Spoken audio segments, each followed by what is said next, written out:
Hi guys, this is absolutely insane and shows Rishi Sunak is either extremely incompetent or surrounded by advisors who are. So during the D-Day commemorations, as we know, the Prime Minister left behind senior world leaders and World War II veterans to fly back to London to conduct an interview where he lied about lying about Keir Starmer increasing people's taxes by £2,000. This has gone down like a lead balloon, even with people who are normally defenders of Rishi Sunak's behaviour. Following the backlash, the Prime Minister apologised, but his excuse seems just to make matters worse. 2 days, I've participated in a number of events in Portsmouth and France to honour those who risked their lives to defend our freedom and our values 80 years ago. The itinerary for these events was set weeks ago, before the start of the general election campaign, and having participated in all the British events with British veterans, I returned home before the International Leaders event later in the day.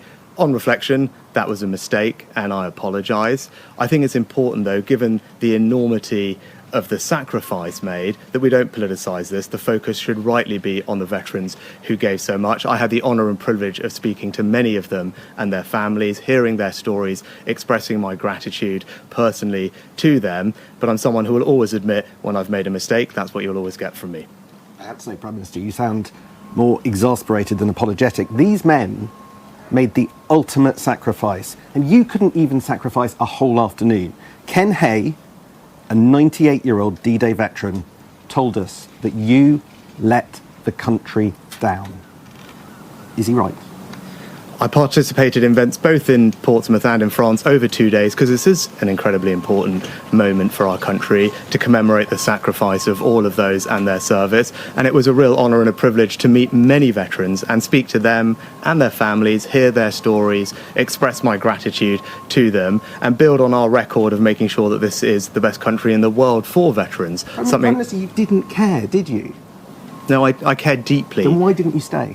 As I said, the itinerary for these events was set weeks ago, before the general election campaign. I participated in events both in Portsmouth and in France, and having fully participated in all the British events with British veterans, I returned home before the International Leaders event. That was a mistake, and I apologise for that. But I will always be proud of our record in supporting veterans here in the UK. We have a dedicated Office for Veterans Affairs, the first Veterans Minister sitting in Cabinet, and a range of programmes to support them with health, housing, employment needs. That's something that I've worked very personally on because it's personally important to me. And as I said yesterday and the day before, I had the privilege of speaking with many veterans and their families to express my personal gratitude to them for their service to our country and to honour what they and their colleagues have done for us.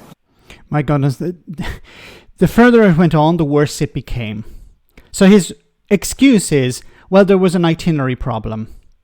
Then he says that it was planned in advance before the general election. Then why did the general election become more important than this event? Because if this was scheduled, then it was already planned that you would leave early.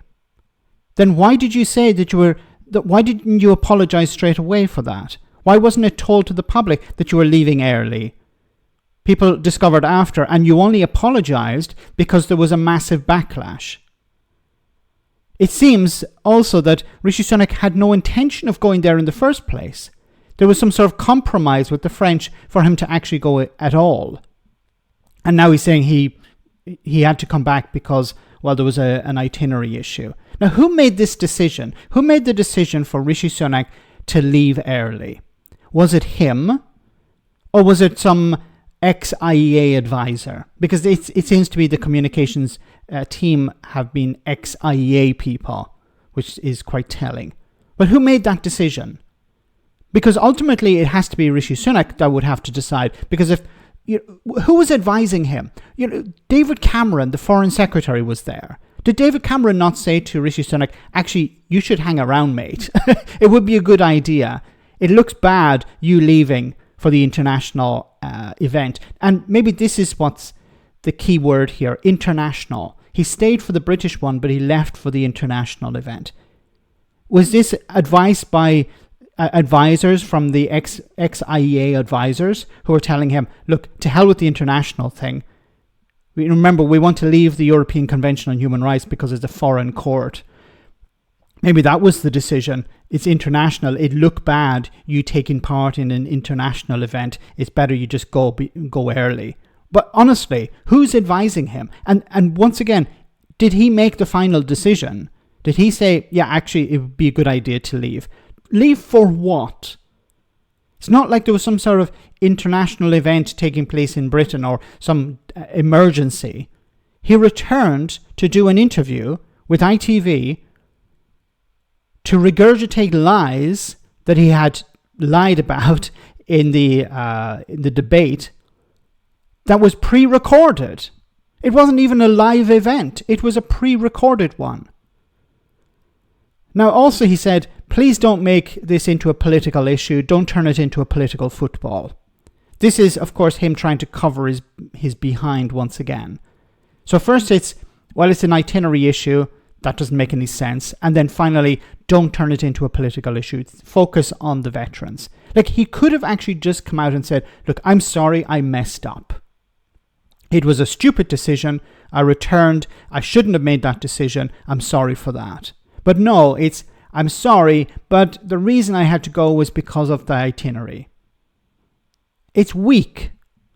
And it almost seems that it's done by choice, by design. Like the very beginning of this campaign, him delivering a speech in the rain without an umbrella. Then he goes to the Titanic Museum, the Titanic port. How many gaffes does he have to? It seems almost by design, as I say. But this is probably the worst of the lot, because this is a once-in-a-lifetime event. Many of the veterans will not be around next year or for the next major event. So, to abandon them at this very important point, to return to do what? To do a ridiculous interview where you double down on your lies. Ridiculous. And I think he'll be remembered for that. Let me know in the comment section, guys, what you think. As always, your comments are greatly appreciated. Thanks a lot.